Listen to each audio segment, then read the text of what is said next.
Nel 1666 Londra non subì solo un incendio, subì una purificazione.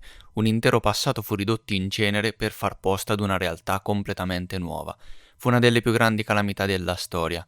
Un incendio che risettò tutto per sempre, dalle vite dei suoi abitanti fino all'architettura e gli archivi, che custodivano le memorie scritte del passato di questa città. L'incendio non reclamò solo pietre e legno, le fiamme divorarono anche la Guildhall e la sua biblioteca, la Guildhall Library, una delle più importanti del Regno Unito, riducendo in cenere secoli di documenti, registri parrocchiali e atti di proprietà. Con gli archivi medievali distrutti, la memoria storica di Londra divenne una pagina bianca, un vuoto documentale che permise agli architetti del nuovo ordine di riscrivere non solo la pianta della città, ma l'identità stessa della nazione. Londra fu ricostruita per intero, sia dal punto di vista architettonico che storico. La sua ricostruzione fu affidata a Christopher Wren, Robert Hooke e Samuel Pepys, accomunati dalla loro affiliazione alla Royal Society di Londra, fondata soltanto 6 anni prima del grande incendio. Si narra che la causa fu un incendio divampato una domenica mattina del 1666 nella casa del fornaio di Re Carlo II, Farrinor, a Padding Lane. Circa 430 ettari, l'80% della città andarono distrutti, 13.200 case e 87 chiese, tra cui la cattedrale gotica di San Paolo, il simbolo della città. Ma questa non era l'unica versione. Dopo l'incendio iniziò a girare voce che l'incendio divampò a causa di un complotto cattolico. Un orologiaio di nome Robert Lucky Hubert confessò di essere un agente del Papa e di aver appiccato il fuoco a Westminster, e solo in seguito cambiò la sua versione dicendo di averla appiccato nel forno di Padding Lane. Venne in seguito condannato nonostante le prove evidenti che lo scagionavano. Una storia frutto solo di uno squilibrato come viene etichettato, oppure c'è del vero? Certo, la spiegazione ufficiale non lascia spazio a dubbi, ma il periodo in cui accadde quest'incendio è abbastanza critico, perché siamo in piena riforma, conosciuta poi nella storia come riforma protestante, che non fu solo una riforma religiosa, ma racchiudeva in sé più obiettivi. Si stava ridefinendo il destino del mondo intero che avrebbe dovuto uscire da quei periodi di tumulti, completamente restaurato. Tutto venne stravolto, distrutto, rimescolato, fino a toccare gli anfratti più reconditi della psiche umana e la percezione della realtà che circondava l'uomo antico medievale. Ed è in questo contesto che si insinua il sospetto che il grande incendio di Londra del 1666 non fu un caso, non fu un evento isolato, ma avrebbe potuto far parte di un piano più generale e di larga scala volto a riformare e cambiare per sempre ciò che si sapeva di Londra fino a quel momento. E quale migliore occasione di un incendio in grado di distruggere palazzi, case, documenti, archivi, per poter poi riedificare, utilizzando uno stile architettonico differente magari, che simboleggiasse una nuova ideologia politica, introdotta da chi ottenne il potere con la forza. E che dire di tutti i documenti andati distrutti, frammenti di una storia che ora non esisteva più e che poteva essere sostituita da una nuova storia, riscritta dai vincitori, che miravano alla scomparsa di memorie di un passato che doveva essere dimenticato. Ma quale passato doveva essere dimenticato? Quale storia doveva essere ridotta in cenere? Stiamo parlando della storia legata alla vecchia architettura gotica di Londra, simboleggiata dai suoi monumenti più importanti che andarono per la maggior parte distrutti durante il grande incendio del 1666. Prima di questo incendio Londra era una città caratterizzata da architettura gotica e lo skyline era dominato da guglie appuntite e da un labirinto di strade strettissime.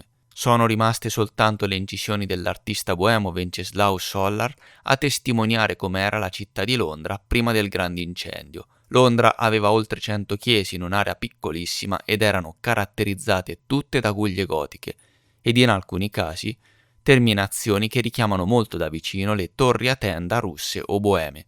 Anche l'Old St. Paul's, con la sua enorme mole e struttura originale, ricordava molto di più le grandi cattedrali del Cremlino o i complessi monastici dell'Est rispetto alla cupola romana che vediamo oggi. Nella celebre incisione Long View of London from Bankside del 1647 di Wenceslaus Holler si possono notare tanti tetti che terminano in punte sottili, in stile gotico molto frequente nelle cattedrali russe pre-Romanov. Inoltre alcuni edifici come la White Tower, questo dettaglio è visibile ancora oggi, hanno delle torri che terminano con delle cupole a bulbo o a cipolla, molto simili alle chiese ortodosse russe tartare. Questo fu uno dei pochi edifici a non essere stato intaccato dal grande incendio. Lo stile architettonico gotico si collega direttamente all'impero dell'orda russo-tartara. Fu portato in Europa proprio da veri goti, ovvero i Gut, il popolo di Gog, i cosacchi dell'orda, l'apparato militare dell'impero che arrivò a colonizzare le terre dell'Europa occidentale, importando anche lo stesso stile architettonico utilizzato dall'impero. Sebbene oggi la versione scaligeriana della storia ci assicura che questo stile, emerse dalla Francia e si propagò per tutta Europa tra il XII e i primi decenni del XVI secolo, la realtà potrebbe essere diversa. Lo stile gotico sarebbe in realtà lo stile architettonico utilizzato dall'Orda ed esportato in Europa proprio dai cosacchi e dai catari sciiti, proprio nel XIV secolo. Era l'impronta dell'impero tartaro in Europa e simboleggiava l'annessione delle terre occidentali alla metropoli slavo-turca dell'impero. E la Londra pre-1666 condivideva dei legami davvero profondi con l'ex impero, come del resto tutte le città europee più importanti. A simboleggiare ancora oggi questo profondo legame spezzato poi dalla riforma del XVI-XVII secolo sono le statue dei giganti Gog e Magog, i guardiani simbolici tradizionali della City di Londra. Secondo la leggenda, infatti, questi giganti governavano l'Inghilterra prima di Bruto di Troia, che prese il potere. Cosa è riflesso in questa leggenda? Lo stesso evento che fu simboleggiato dal grande incendio di Londra del 1666. La sconfitta del precedente ordine mondiale, governato dai popoli di Gog e Magog, ovvero i Goti e i Mongoli, i grandi, e cioè l'impero dell'orda russa tartara, e la nascita del nuovo ordine mondiale, nato sulla base della propaganda attuata dai papi umanisti riformisti, unita alle famiglie nobiliari occidentali, rappresentate dagli Zakharin Romanov, e coloro che raccolsero poi l'eredità finanziaria del grande impero, ovvero la casta dei finanzieri imperiali, i signori del denaro. Le famiglie ebraiche che detenevano il potere finanziario, il dio del nuovo ordine mondiale. Questo cambio di potere doveva sublimarsi in un cambio dello stile architettonico europeo. Da uno stile gotico e definito barbaro, l'Europa ora doveva avere uno stile differente, che fosse in linea con la nuova ideologia politica introdotta dall'Occidente sull'onda della riforma rinascimentale attuata dai papi umanisti, dalla nuova Roma italiana del XV-XVI secolo. Londra infatti fu ricostruita interamente in stile barocco e classico, lo stile della riforma rinascimentale che doveva richiamare il nuovo concetto storico dell'epoca classica romano-greca, introdotto proprio dai papi di Roma e i loro funzionari, gli umanisti, che si resero protagonisti della riscoperta dell'antichità andata inspiegabilmente scomparsa nei secoli precedenti. Un'altra spinta propulsiva arrivò con il movimento del neoclassicismo creato nel XVIII secolo e che contribuì a standardizzare maggiormente la nuova versione della storia riveduta e corretta e introdotta nel XVI e XVII secolo, la quale creò l'illusione storica di un'epoca classica in realtà mai esistita. L'incendio di Londra non fu una tragedia fortuita e isolata, ma un tassello di un puzzle più grande che prevedeva l'introduzione di un nuovo ordine mondiale e la distruzione di quello precedente. Fu un rebranding forzato e voluto. Il nuovo stile architettonico barocco classico simboleggiava la vittoria della nuova Roma su quella vecchia, l'impero di Gog e Magog, dei Goti e dei Mongoli, i grandi. Ci sarebbe ancora molto altro da dire, ancora tante altre considerazioni da fare, ma per ora mi fermo qui.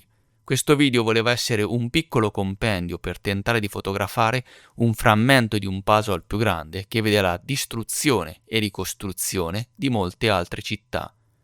Eventi avvenuti più o meno simultaneamente che dimostrano una regia occulta che aveva l'intenzione di traghettare il mondo verso un nuovo ordine mondiale.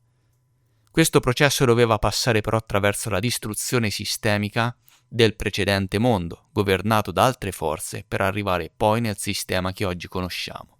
Per il momento mi fermo qui, grazie per essere arrivato fino in fondo, metti mi piace per supportare il canale, commenta per farmi sapere la tua opinione sul grande incendio di Londra ed iscriviti se non lo hai ancora fatto, azionando la campanella per non perdere i futuri video e rimanere sempre aggiornato.